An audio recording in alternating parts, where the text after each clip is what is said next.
श्री गोपाळ कृष्ण भगवान की जय। लीळा नंबर 266।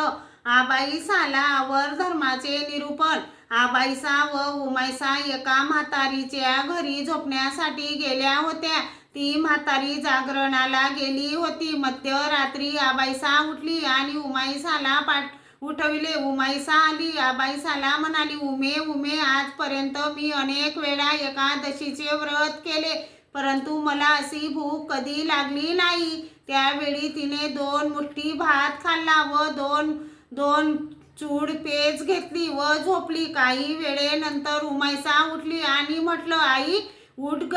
आबाईसा उठली। मग उमाईसाने सांगितले, आजपर्यंत मी पण इतके उपवास केले, परंतु मलाही अशी भूक कधी लागली नाही। त्यावेळी तिनेही त्या म्हातारीच्या घरचा 1 मुठभर भात खाल्ला व 2 पेज चूड घेतली व पुन्हा झोपली। मग सकाळी उठल्यानंतर दोघी सर्वज्ञांच्या दर्शनाला आल्या।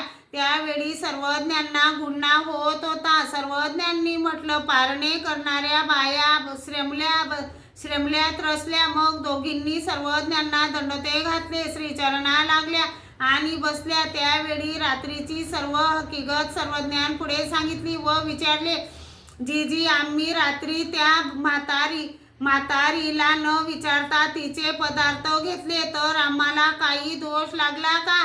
सर्वज्ञांनी सांगितले, बाई, तशाच प्रसंगी तेवढे घेतल्याने तसा दोष नाही। जर भुकेची अत्यंत पीडा झाली तर मुठभर घेता येते। नेहमी करता मात्र कुणाचाही पदार्थ न विचारता घेऊ नये। श्री गोपाळ कृष्ण भगवान की जय।